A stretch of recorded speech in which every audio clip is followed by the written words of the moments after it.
My wife ignored me during life-threatening sepsis and said she wasn't my babysitter. I left her, found love with someone who actually cares, and now she's desperate. 3 weeks ago, I was in septic shock, and now I'm sitting in a new apartment, wondering how I spent 5 years with someone who cared so little about me when I needed her most. It started about a month ago. I, a 32-year-old man, wasn't feeling well. Extreme fatigue, muscle aches, just generally run down. When I mentioned it to my wife, Sarah, a 30-year-old woman, she barely looked up from her phone, where she was scrolling through TikTok, and told me I was probably just stressed from my job. I started to wonder if I was overreacting, so I took some Advil and tried to sleep it off. But it got worse. Over the next few days, I developed a high fever, intense joint pain, and woke up drenched in sweat multiple nights. Each time I woke Sarah to tell her how bad I felt, she got increasingly annoyed. The last time, she told me to take Tylenol and stop waking her up because she had work in the morning. Then came the night that changed everything. I woke up around 3:00 a.m. and couldn't move the right side of my body. My heart was racing, the room was spinning, and I knew something was seriously wrong. I called out to Sarah, and her response is something I'll never forget. She rolled over and told me she wasn't my babysitter, and I needed to handle it myself. I was terrified. I managed to reach my phone with my left hand and called my brother, James, a 34-year-old man. Looking back, I'm not even sure how I managed to unlock the phone. While I waited for him to arrive, Sarah complained that I was being dramatic and making a scene for attention. James arrived in 15 minutes. When he saw me, his face went pale. He immediately started helping me up, ignoring Sarah, who was saying I was fine and he was enabling my attention-seeking. James got me to the ER, where things become a bit of a blur. I remember fragments, doctors using words like septic shock and organ failure. My fever was dangerously high, and my blood pressure was crashing. When the doctor asked how long I'd been sick and I told her, she gave Sarah a concerned look. Sarah didn't notice because she was scrolling through Instagram. They admitted me to the hospital. James stayed until they made him leave, promising to return first thing in the morning. When the nurse asked if Sarah would be staying overnight, she complained that she had an early meeting and couldn't possibly. The next few days were a haze of antibiotics, tests, and fever dreams. James was there constantly, bringing my laptop, clean clothes, talking to doctors, and making sure I understood what was happening. Sarah visited occasionally, complained about the parking situation, brought me cold coffee once, and spent most of her visits telling me about her plans with friends. The breaking point came on day 4. I was incredibly weak and asked Sarah to pass me my water. She sighed dramatically and repeated those words. She wasn't my babysitter, and I needed to handle it myself. I couldn't even reach the cup. A nurse who overheard came in, gave Sarah a disgusted look, and helped me. That's when I knew my marriage was over. It wasn't a dramatic realization, just a quiet acceptance that this person didn't care if I lived or died. I ended up spending 2 weeks in the hospital. The infection had spread throughout my body and recovery would be slow. James visited every day. My co-workers sent messages and food. Even the hospital cafeteria worker who brought my meals asked how I was feeling each day. Meanwhile, Sarah's visits became more sporadic. She complained about having to cancel their beach trip, how she had to handle everything at the house alone, and how her friends were asking about me. Not once did she ask how I was feeling or what the doctor said about my prognosis. When it was time for discharge, Sarah texted to ask if James could pick me up because she was busy. James was furious, but I was already planning my exit.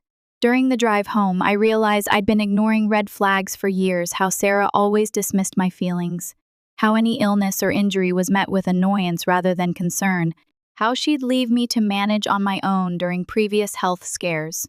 The first night home, nothing changed. Sarah was on her phone, planning outings with friends, complaining about work. She seemed to think everything was normal. Maybe she thought I was too weak to leave, or that I'd forgive her like all the other times. But watching her act like I hadn't almost died because of her neglect solidified my decision. I started making quiet plans. Sarah was completely oblivious, thinking she'd won and things would go back to how they were. Little did she know I was already gone in my mind. Update 1. I was overwhelmed by the support on my original post.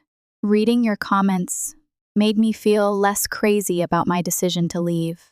It's been 2 weeks since I made that post, and a lot has happened. The morning after I posted, Sarah made breakfast for herself, filming it for her Instagram. She told me there was bread in the freezer if I wanted some. That was the moment I texted James. The first need your help getting out. Over the next 2 weeks, James helped me secure a small apartment in his friend's building. It has an elevator important since I'm still physically weak and month-to-month lease terms. While Sarah was at work, I slowly moved my essential belongings.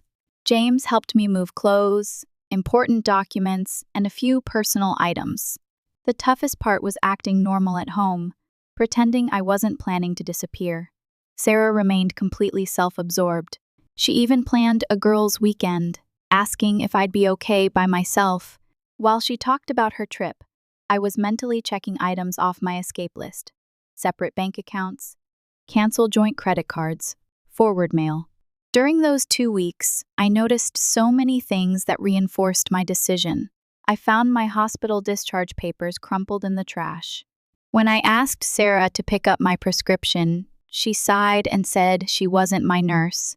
I overheard her telling her friends on the phone that I was being an attention seeker over a little infection. Each incident was like another nail in the coffin of our marriage. Meanwhile, James was incredible. He helped set up automatic payments for my bills, stocked my new fridge with easy-to-prepare meals, and provided the emotional support Sarah never gave me. He apologized repeatedly, saying he should have seen how bad things were sooner. I told him he had nothing to apologize for. I was the one who'd been in denial about my marriage. Yesterday was moving day. I waited until Sarah left for work. I left my keys on the counter, along with a letter explaining I was leaving. It wasn't dramatic or accusatory, just the facts. I said the marriage was over and I'd have my lawyer contact her. I also left copies of my hospital paperwork, showing just how serious my condition had been. Then I turned off location sharing on my phone, blocked Sarah's number, and changed my email password. James helped me finish setting up the new apartment. We ordered takeout and ate on my new secondhand couch. That's when the first texts started coming in, not to me directly since I blocked her, but to James. He showed me his phone. The first message from Sarah said I was being funny and would be back in a week when I realized I couldn't manage alone. The second said I couldn't just leave because she didn't babysit me enough during a minor illness. The third said I'd regret this little tantrum.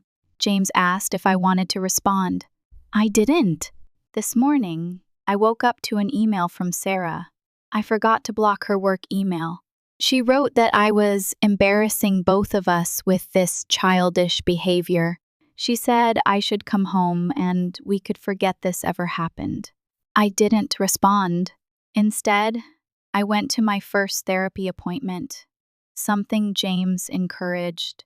My therapist helped me see the difference between being lonely in my marriage and being alone now.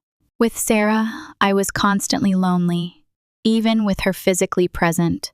Now I'm alone but actually feel better. It's been 2 weeks of peace in my small apartment. My elderly neighbor brought me homemade soup yesterday, more kindness than Sarah showed during my entire hospitalization. My strength is coming back slowly. Yesterday, I managed to cook a simple meal for myself. The best part is the relief, no walking on eggshells, no dismissive comments, no feeling like an inconvenience for having basic human needs. Sarah's attempts to contact me are escalating. She's been calling James constantly, alternating between tears and threats. She's telling our mutual friends I'm having some kind of mental breakdown. She made a vague Instagram post about supporting your spouse through mental health struggles. With each manipulative action, I feel more confident in my decision to leave. I consulted with a lawyer yesterday. We're gathering all my medical records, text messages between Sarah and me during my illness, and James's statement about the night he took me to the hospital. I don't want a prolonged legal battle, just a clean break. This morning, I got a text from an unknown number, obviously Sarah using someone else's phone. It said I would be back because who else would put up with my dramatics? I blocked that number too, made myself breakfast, and noticed my hands weren't shaking anymore. Update 2. It's been 6 months since I left Sarah, and my life looks completely different now. I saw her at the grocery store last week, heard her laugh from the produce section. I just grabbed my coffee and walked away, no anxiety, no confrontation, just nothing. Many of you have messaged asking about Sarah's social media meltdown. I wasn't going to update again, but given the situation has taken an unexpected turn, I wanted to provide some closure. First, the divorce was finalized 3 months ago. Sarah didn't contest it. She was too busy maintaining her perfect Instagram life. She even made a post about loving someone through their demons the day the papers were signed.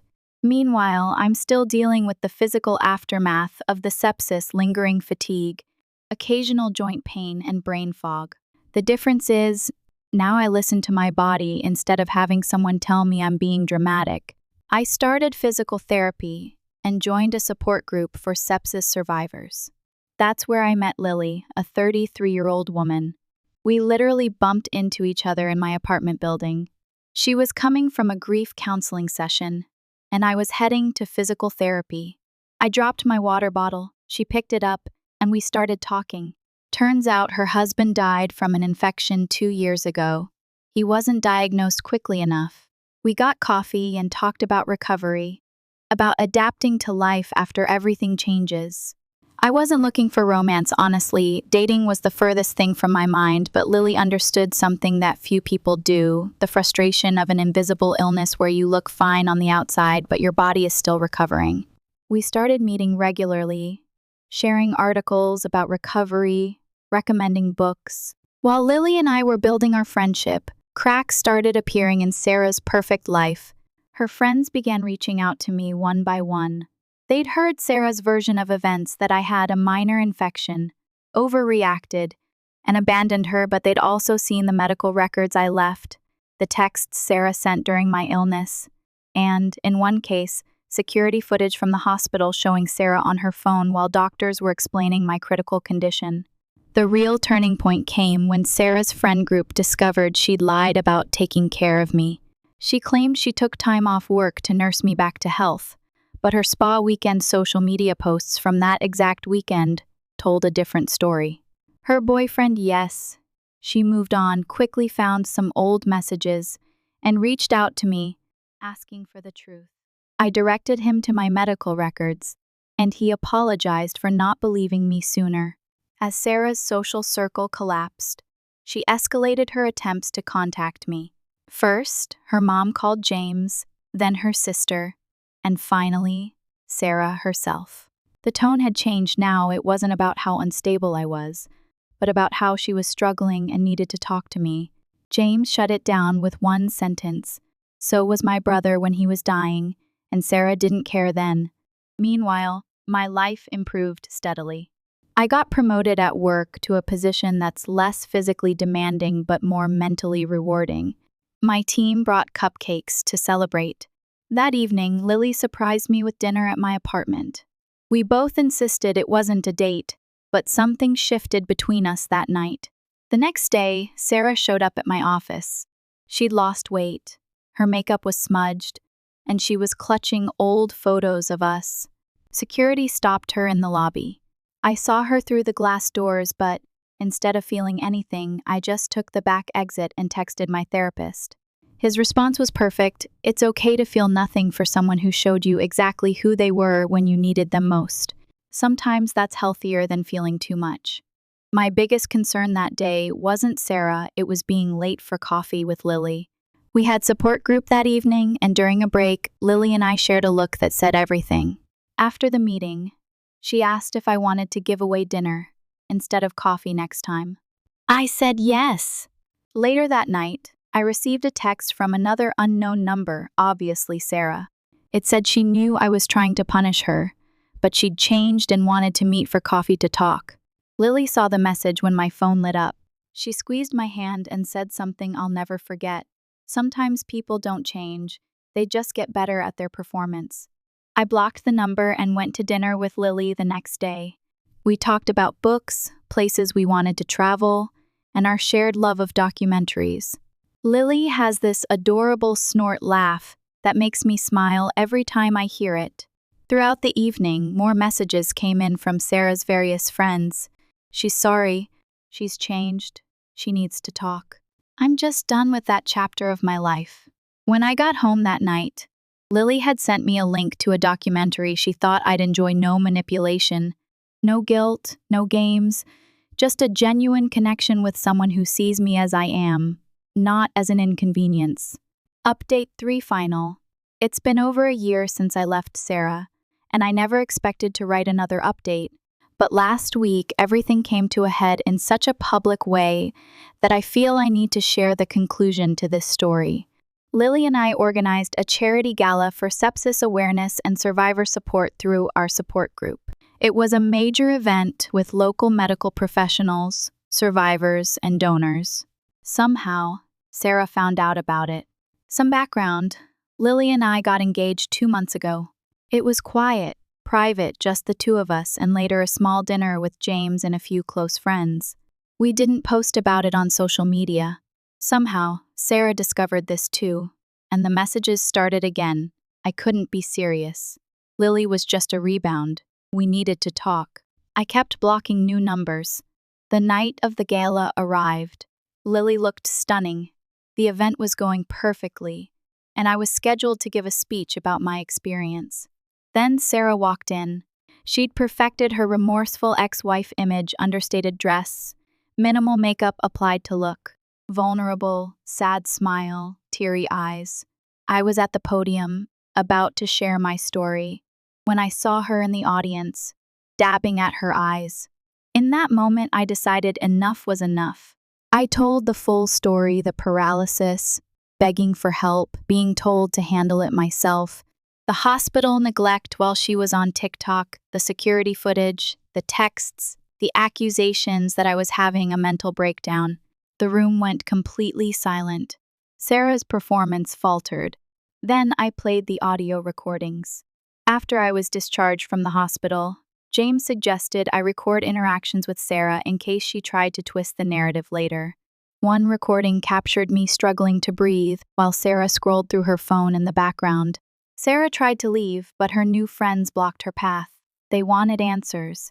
I showed screenshots of Sarah's social media posts next to hospital security footage from the same timestamps her Instagram stories about supporting me through illness, alongside her actual texts calling me dramatic. The contrast was undeniable. I looked directly at Sarah and said, "The most important part of survival is recognizing what tried to kill you. Sometimes it's an infection. Sometimes it's the person who was supposed to love you." Sarah stood up and shouted that I was twisting everything, that she was there for me, that she helped me. Lily stepped forward with a folder containing compiled interviews, timestamps, and statements, all documented and legally obtained. I simply said, "No, she wasn't there.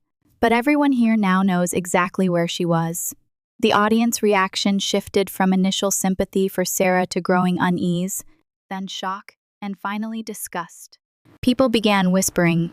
Phones came out, and Sarah watched her carefully crafted reputation crumble in real time. Sarah tried one last time, pleading that we could talk about this privately.